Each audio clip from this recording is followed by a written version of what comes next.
உங்கள் யாவரையும் கேளுங்கள் கொடுக்கப்படும் என்ற நேரலை பிரார்த்தனை நிகழ்ச்சிக்கு உங்கள் அன்போடு கூட அழைக்கிறேன். நேரடியாக கடவுளுடைய செய்திக்கு கடந்து போகிறோம். தயவு செய்து இன்றைக்கு பரிசுத்த ஆவியினால் நான் ஏவப்பட்டு பேசுகிற ஒரு வார்த்தை, பாவம், பாவத்தின் தன்மை. நாம் நினைக்கிறது போல பாவம், பாவத்தினுடைய தன்மைகள் அலட்சியப்படுத்தக்கூடியதல்ல. இந்த கடைசி நாட்களில் சில மக்கள் சொல்வார், பாவம் புண்ணியம் பார்த்தா இந்த பூமியில் வாழ முடியாது. அவசியம். பாவத்தின் தன்மைகளை குறித்து வேதம் சொல்கிறது. நம்பர் 1, ஆதியாகமத்தின் புஸ்தகம் 4ஆம் அதிகாரம் 7வது வசனம். ஆதியாகமம் 4:7. பாவம் வாசற்படியில் படுத்திருக்கும். வேதத்தில் தெளிவாக எழுதியிருக்கிறது, பாவம் வாசற்படியில் படுத்திருக்கும். இது உங்களால் நம்ப முடிகிறதா? கரூரில் ஒரு 13 வருடங்களுக்கு முன்பதாக ஒரு நிகழ்ச்சி நடந்தது.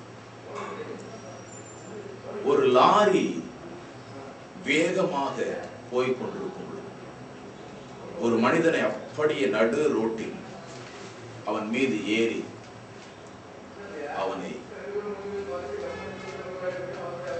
சேதமாக்கி போய்விட்டான். அவன் உயிர் பிரிந்து போய்விட்டான்.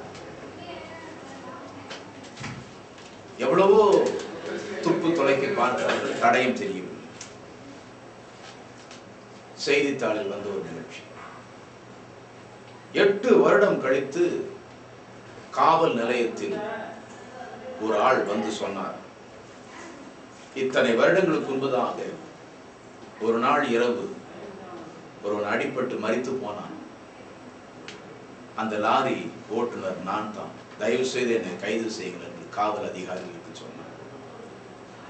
காவல் அதிகாரிகளுக்கு ஒரு பெரிய ஆச்சரியம். 8 வருடம் கழித்து வந்து குற்றத்தை ஒத்துக்கொள்கிறார். என்ன காரணம்?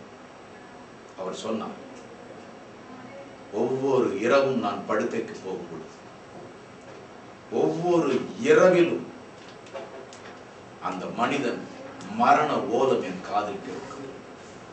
அவன் அலறி மரித்து போனதுடைய சப்தம் என்னுடைய காதில் தொனிக்கும். எவ்வளவு முறை நான் முயன்றும், எவ்வளவு முறை என்னுடைய மனசாட்சியை நான் திடப்படுத்தி என்னால் முடியவில்லை. ஒவ்வொரு முறையும் எனக்கு அது ஞாபகம் வந்து என் மனசாட்சியினுடைய தொல்லை தாங்க முடியும். என் மனசாட்சியினுடைய உறுத்தல் என்னால் பொறுக்க முடியவில்லை. குற்றத்தை மறைத்து மறைத்து மறைத்து நான் வாழ்வதை விட உங்களிடத்தில் சொல்லி தண்டனை பெற்றால் நிம்மதியா இருக்கும் என்று அவர்கள் சொன்னேன் என்று அவர் சொன்னார். பாவம் வாசற்படியில் படுத்திருக்கும். என் அன்பு சகோதரர்களே, தயவு செய்து கடவுளிடத்தில் நெருங்குவதற்கு முன்பதாக, கடவுளிடத்திலிருந்து ஆசீர்வாதத்தை பெற்றுக் கொள்வதற்கு முன்பதாக நான் மிகுந்த உங்கள் மீது மரியாதையோடு ஜெபிக்கிறேன். மிகுந்த மரியாதையோடு உங்களுக்கு ஆலோசனை கொடுக்கிறேன். தயவு செய்து நம்முடைய பாவங்கள் நம்ம வீட்டு வாசற்படியில் படுத்திருக்கும்.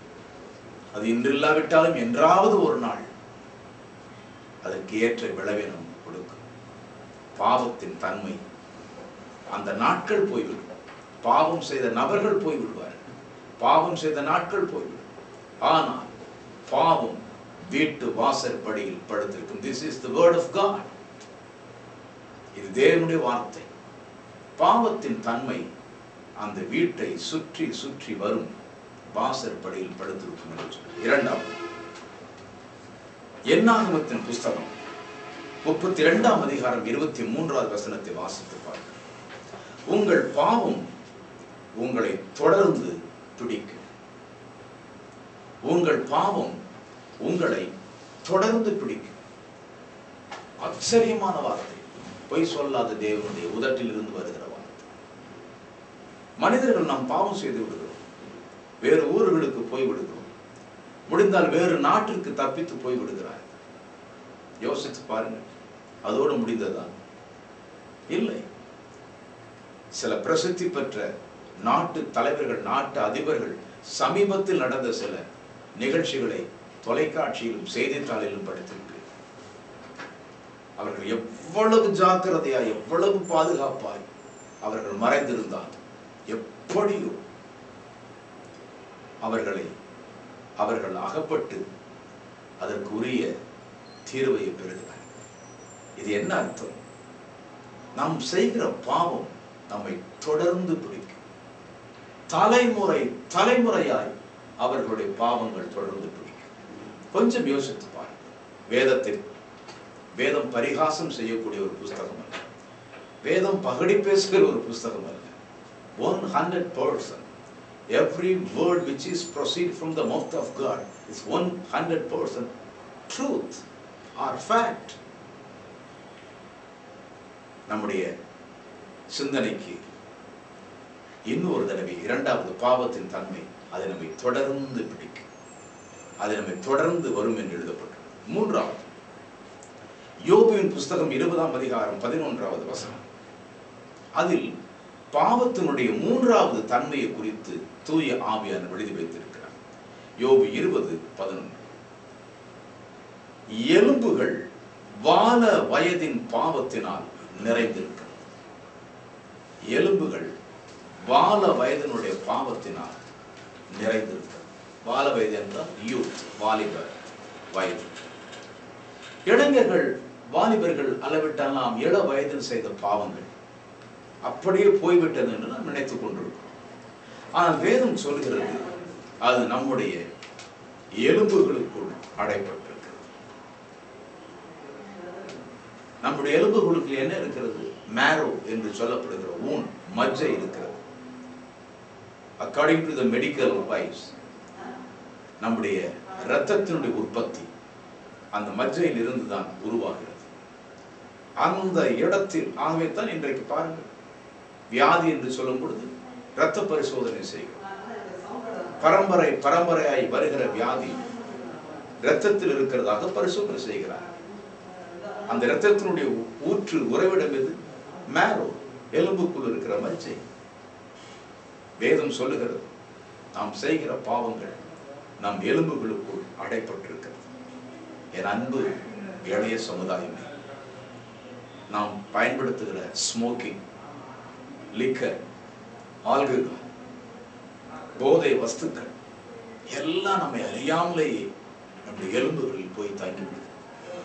அதை விவரிக்க முடியாத வியாதிகளை உற்பத்தி செய்கிறது. அது அவர்களோடு போகாமல் அவர்கள் தலைமுறைக்கு அது ஊடுருவி போய்விடுது. பாவத்தின் தன்மைகள் படு பயங்கரமானது. நான்காவது, இந்த பாவத்தினுடைய the nature of sin என்ன? சங்கீதத்தின் புஸ்தகம் 53ஆம் அதிகாரம் 3வது வசனம் 5வது வசனத்தில் தாவீது சொல்வார், என் பாவம் எப்பொழுதும் எனக்கு முன்பாக நிற்கிறது. என் பாவம் எப்பொழுதும் எனக்கு முன்பதாக நிற்கிறது. நாம் செய்த பாவம் நமக்கு முன்பதாக நிற்கிறது. நாம் எவ்வளவுதான் சமுதாயத்தில் வெளியே வந்து எவ்வளவு தூரம் நம்மை நாம் மூடிக்கொண்டாலும் நம்முடைய கான்சியஸ், நம்முடைய மனசாட்சிக்கு தெரியும் எப்போது நாம் செய்த பாவம் நமக்கு முன்பதாக இருக்கும். யாரிடத்தில் நிமிர்ந்து நம்மால் பேச முடியாது, யாரிடத்தில் திட்டமும் தெளிவுமாய் பேச முடியாது, நீதி பேச முடியாது, நேர்மை பேச முடியாது. காரணம், நம்முடைய பாவம், செய்த பாவம் நமக்கு முன்பதாக எப்பொழுதும் இருக்கும். எத்தனையோ பேர் என்னிடத்தில் ஆலோசனைக்கு வரும் இதுதான் சொல்கிறார், ஒவ்வொரு நாளும் நான் செய்த பாவம் எனக்கு முன்பதாக இருக்கிறது. எங்கு திரும்பினாலும் நான் செய்த பாவங்கள் என் கண்களுக்கு முன்பதாக தெரிகிறது. என்னால் எங்கும் எந்த இடத்தில் அதான் தாவீது சொல்கிறார், பாதாளத்தில் படுக்கையிட்டாலும் உடைய கண்கள் என்னை பார்க்கிறது. சமுத்திரத்தின் விடியற் காலத்தின் செட்டைகளை எடுத்து போனாலும் அங்கேயும் உடைய கண்கள் என்னை பார்க்கிறது. ஐயோ, அது பெரிய கொடுமை.